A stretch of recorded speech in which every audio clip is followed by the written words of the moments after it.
विद्यार्थियों, कक्षा 10 सामाजिक विज्ञान का प्रथम पाठ यूरोप में राष्ट्रवाद का उदय हमने शुरू कर दिया है। इसकी प्रस्तावना व परिचय हमने पढ़ लिया था। आज हम यूरोप में राष्ट्रवाद का प्रथम भाग फ्रांसीसी क्रांति और राष्ट्र का विचार का अध्ययन करेंगे। फ्रांस यूरोप का एक महत्वपूर्ण देश है और यहीं पर क्रांति की शुरुआत होती है। इस क्रांति के बीज ने पूरे यूरोप में जागरूकता लाने का काम किया था। तो आइए विद्यार्थियों, अध्ययन की शुरुआत करते हैं। राष्ट्रवाद की पहली स्पष्ट अभिव्यक्ति 1789 में फ्रांसीसी क्रांति के साथ हुई। जैसा कि आपको याद होगा, 1789 में फ्रांस के एक ऐसा राज्य था जिसके संपूर्ण भूभाग पर एक निरंकुश राजा का आधिपत्य था। विद्यार्थियों, हमने पिछली कक्षा में पढ़ा था कि फ्रांस में 1789 तक एक निरंकुश राजा का आधिपत्य था। उसके बाद क्रांति के बाद फ्रांस में सत्ता परिवर्तन होता है।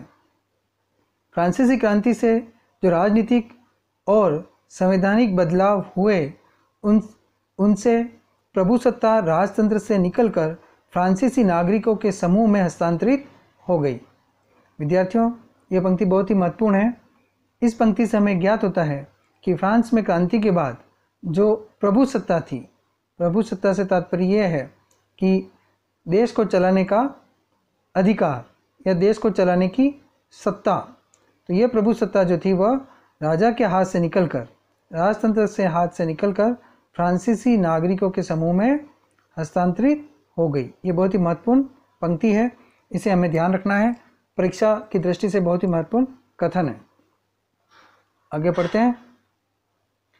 क्रांति ने घोषणा की कि अब लोगों द्वारा राष्ट्र का गठन होगा और वे ही उसकी नियति तय करेंगे। अभी तक राष्ट्र की नियति का निर्धारण राजतंत्र द्वारा होता था, राजा द्वारा होता था, लेकिन अब यह घोषणा की गई कि अब राष्ट्र का गठन होगा और उसकी नीति भी लोग ही तय करेंगे। इस प्रकार एक महत्वपूर्ण परिवर्तन फ्रांस में क्रांति के बाद देखा गया। प्रारंभ से ही फ्रांसीसी क्रांतिकारियों ने ऐसे अनेक कदम उठाए जिनसे फ्रांसीसी लोगों में एक सामूहिक पहचान की भावना पैदा हो सकती थी। पितृभूमि ला पैट्राई और नागरिक ले सिटियोन जैसे विचारों ने एक संयुक्त समुदाय के विचार पर बल दिया, जिसे एक संविधान के अंतर्गत समान अधिकार प्राप्त थे।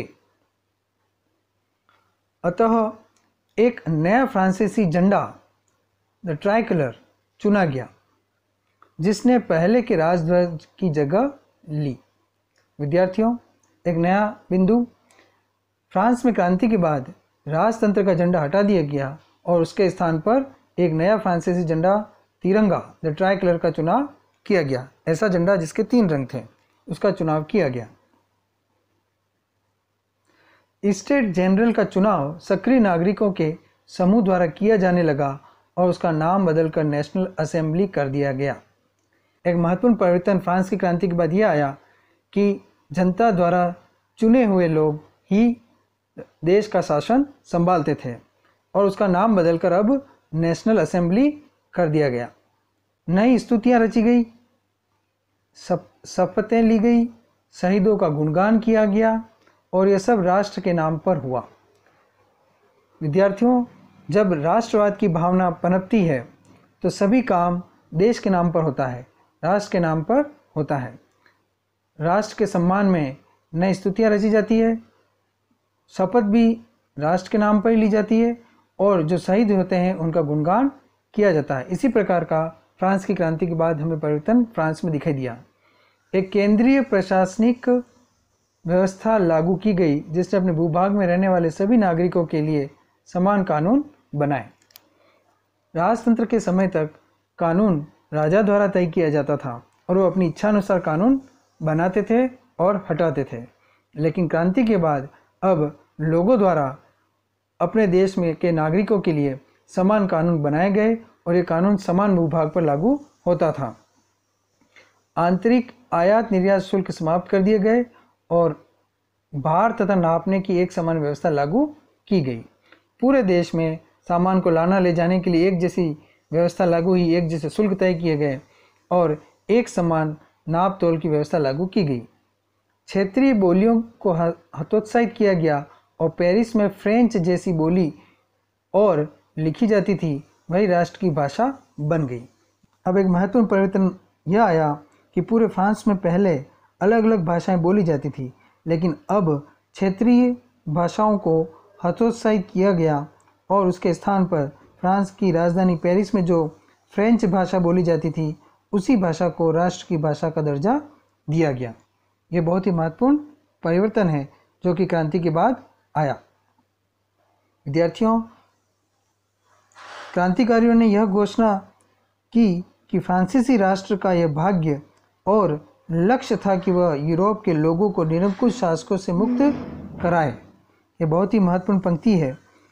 इस पंक्ति से हमें ज्ञात होता है कि क्रांतिकारियों ने, जिन्होंने फ्रांस को राजतंत्र से मुक्त कराया था, उन्होंने एक नया लक्ष्य दिया। और लक्ष्य क्या था? लक्ष्य यह था कि फ्रांस के लोग पूरे यूरोप के लोगों को निरंकुश शासकों से मुक्त कराएंगे। तथ्य को हम दूसरे शब्दों में इस प्रकार कह सकते हैं कि फ्रांस यूरोप के अन्य लोगों को राष्ट्रों में गठित होने में मदद करेगा। जिस प्रकार फ्रांस में एक नए राष्ट्र का उदय हुआ, उसी प्रकार फ्रांस के लोग यूरोप के सभी देशों में एक नए राष्ट्र का गठन होने में मदद करेंगे। जब फ्रांस की घटनाओं की खबर यूरोप के विभिन्न शहरों में पहुंची, तो छात्र तथा शिक्षित मध्य वर्गों के अन्य सदस्य जैकोबिन क्लबों की स्थापना करने लगे। यह एक महत्वपूर्ण तथ्य है कि जैसे ही यूरोप में फ्रांस की क्रांति की खबर पहुंचने लगी, तो अन्य देशों में जो मध्यम वर्ग के लोग थे, जो शिक्षित लोग थे, उन्होंने जैकोबिन क्लब जैसे क्लबों की स्थापना की शुरुआत की। उनकी गतिविधियों और अभियानों ने उन फ्रेंच सेनाओं के लिए रास्ता तैयार किया जो 1790 के दशक में हॉलैंड, बेल्जियम, स्विट्जरलैंड और इटली के बड़े इलाकों में घुसी। क्रांतिकारी युद्धों के शुरू होने के साथ ही फ्रांसीसी सेनाएं राष्ट्रवाद के विचार को विदेशों में ले जाने लगी। विद्यार्थियों, फ्रांस की सेनाएं जब यूरोप के अन्य देशों में गई, तो उन सेनाओं ने भी हर देश में क्रांति व फ्रांसीसी राष्ट्रवाद की विचारधारा को प्रचारित और प्रसारित किया। नेपोलियन के नियंत्रण में जो विशाल क्षेत्र आया, वहाँ उसने ऐसे अनेक सुधारों की शुरुआत की जिन्हें फ्रांस में पहले ही आरंभ किया जा चुका था। विद्यार्थियों, आपकी जानकारी के लिए बता देता हूँ कि फ्रांस में क्रांति के बाद जनता का राज्य शुरू हुआ, लेकिन शीघ्र ही नेपोलियन ने पुनः फ्रांस पर अधिकार कर लिया और नेपोलियन की सेनाओं ने यूरोप में अपने राज्य का विस्तार किया। नेपोलियन ने जो सुधार फ्रांस में किए थे, उन सुधारों को उसने यूरोप के अन्य देशों में भी लागू करवाने की कोशिश की। फ्रांस में राजतंत्र वापस लाकर नेपोलियन ने निसंदेह वहाँ प्रजातंत्र को नष्ट कर दिया था। विद्यार्थियों, नेपोलियन ने फ्रांस में पुनः अधिकार किया और वहाँ पर राजतंत्र समाप्त कर दिया। लेकिन नेपोलियन द्वारा किए गए सुधारों की वजह से फ्रांस में प्रगति हुई और नेपोलियन ने इन्हीं सुधारों को पुनः यूरोप में प्रचारित और प्रसारित किया। मगर प्रशासनिक क्षेत्र में उसने क्रांतिकारी सिद्धांतों का समावेश किया था ताकि पूरी व्यवस्था अधिक तर्कसंगत और कुशल बन सके। विद्यार्थियों, आगे अध्ययन से पूर्व हम पुस्तक में दिए गए कुछ महत्वपूर्ण मानचित्रों व आरेखों का अध्ययन करेंगे। विद्यार्थियों, यहाँ आपको दो चित्र दिखाई दे रहे हैं। हम इन चित्रों को समझने का प्रयास करेंगे। चित्र 2 एक जर्मन पंचांग है। यह तिथि पत्र का मुख्य पृष्ठ है जिसे पत्रकार एड्रियास रेबमान ने 1798 ईस्वी में डिजाइन किया था। फ्रेंच बास्टिल में क्रांतिकारी भीड़ के प्रवेश के चित्र को उससे मिलते जुलते किले के बगल में बनाया गया है। यह किला जर्मन प्रांत कैसेल में निरंकुश शासन के गढ़ के रूप में चित्रित है। इस चित्र के साथ एक नारा दिया गया, लोगों को अपनी आज़ादी मुट्ठी में कर लेनी चाहिए। रेबमान एक पत्रकार था जो मेंज नामक शहर में रहता था। वह जर्मन जैकोबिन गुट का सदस्य था। विद्यार्थियों, यहाँ पर जो दो चित्र दिखाए गए हैं, उसमें चित्रकार ने इस प्रकार की अभिव्यक्ति करने का प्रयास किया है कि जिस प्रकार फ्रांस में बेस्टिल के पतन के बाद जनता का राज्य शुरू होता है, उसी प्रकार चित्रकार ने जर्मनी में भी सुधार की इच्छा से इस प्रकार का चित्र बनाया है। और आगे अध्ययन करते हैं। यूरोप का जो मानचित्र हमें हमारे समक्ष दिखाई दे रहा है, उसमें हम यूरोप के महत्वपूर्ण देशों की स्थिति के बारे में अध्ययन करेंगे। विद्यार्थियों, जैसा कि आपको चित्र में फ्रांस दिखाई दे रहा है और फ्रांस के दक्षिण में स्पेन, उसके पास में पुर्तगाल और फ्रांस के पास में स्विट्ज़रलैंड, ऑस्ट्रिया,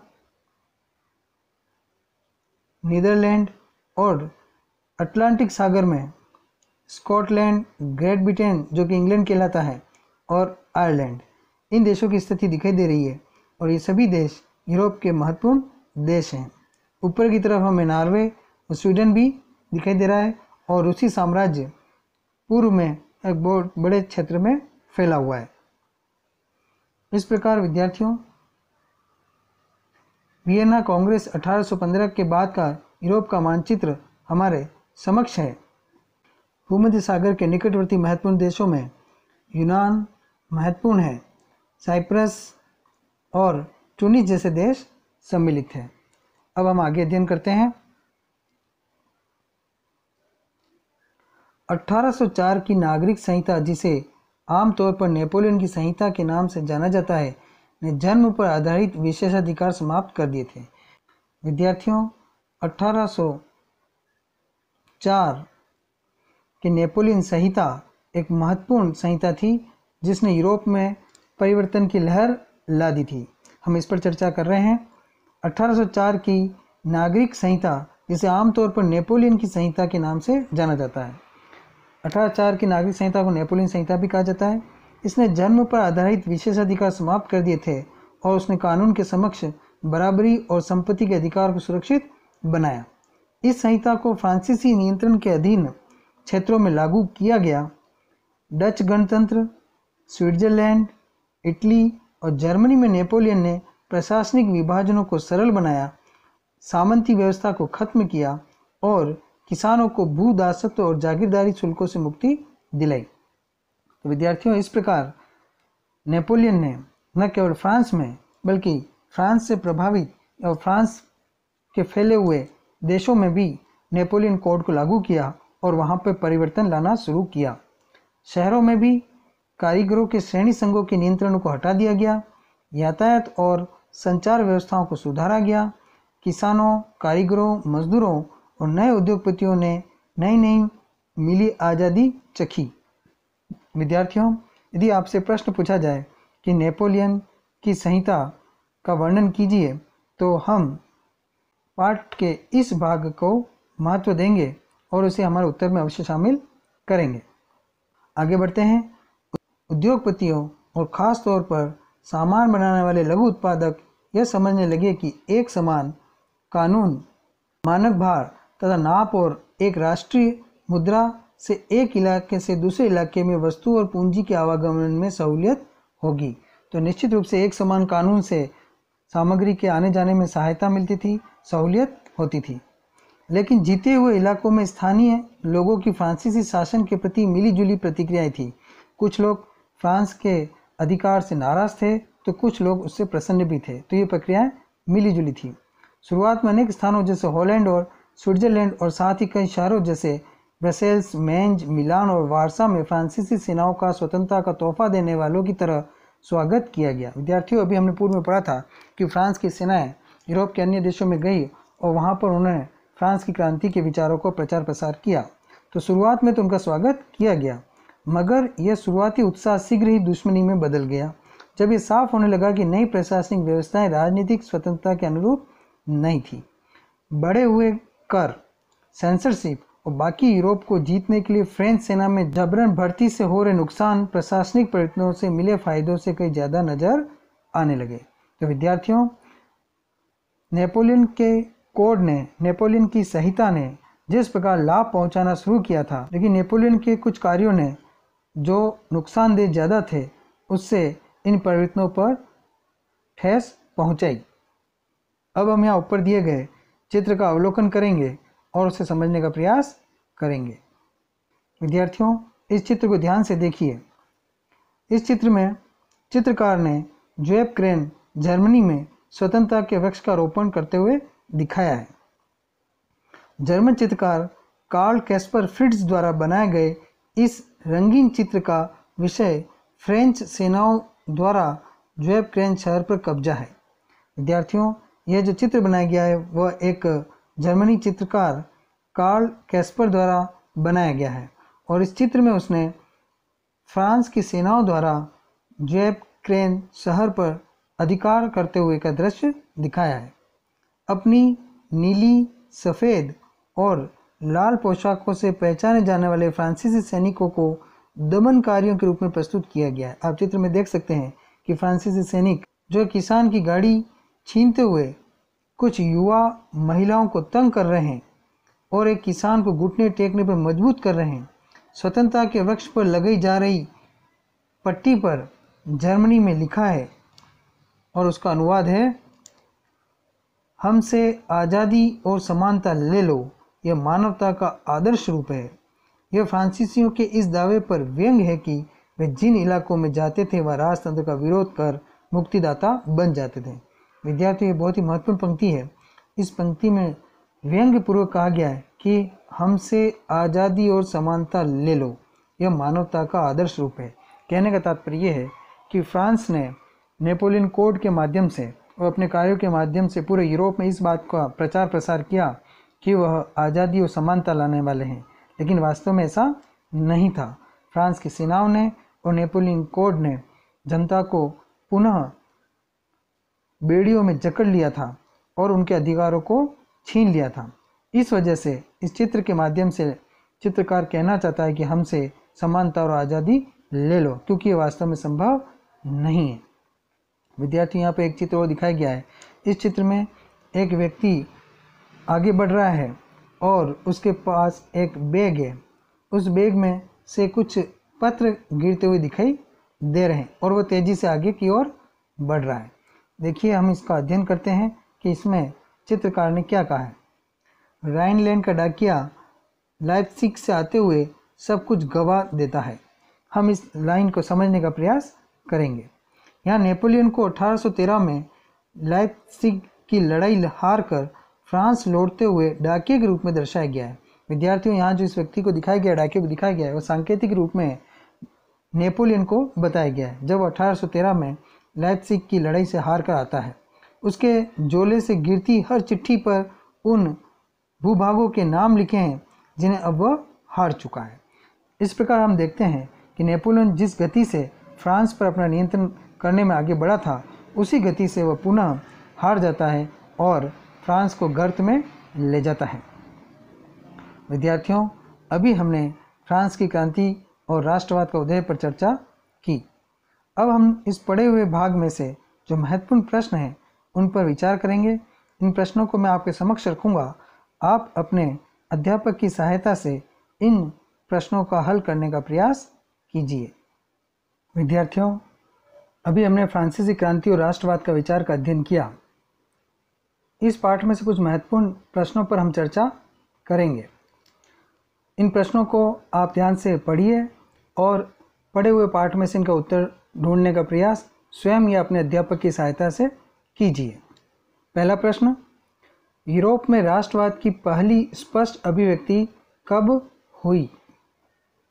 दूसरा प्रश्न, फ्रांसीसी क्रांति के फलस्वरूप प्रभुसत्ता का हस्तांतरण किसे हुआ? तीसरा प्रश्न, फ्रांसीसी क्रांति के बाद फ्रांस का झंडा किसे बनाया गया? यहाँ पर हमें फ्रांस का कौन सा झंडा काम में लिया गया वह उत्तर में लिखना है। प्रश्न नंबर 4, स्टेट जनरल का नाम बदलकर क्या रखा गया? तो यहाँ पर हमें फ्रांस की क्रांति के बाद स्टेट जनरल का जो नाम बदला गया उस नाम को लिखना है। प्रश्न नंबर 5, फ्रांस की क्रांति के बाद राष्ट्र की साझा भाषा किसे बनाया गया? प्रश्न नंबर 6, फ्रांसीसी क्रांतिकारियों ने फ्रांस का भाग्य और लक्ष्य क्या तय किया? प्रश्न नंबर 7, फ्रांस में राजतंत्र पुनः कौन लाया? और अंतिम प्रश्न जो कि बहुत ही महत्वपूर्ण प्रश्न है, परीक्षा की दृष्टि से आप इसे अच्छे से याद कीजिएगा। नेपोलियन संहिता का वर्णन कीजिए। विद्यार्थियों, ये कुछ प्रश्न थे जिसे आप इस पाठ को पढ़ने के बाद उत्तर अवश्य लिखिएगा। पुनः हम एक नए विषय के साथ शीघ्र मिलेंगे। धन्यवाद।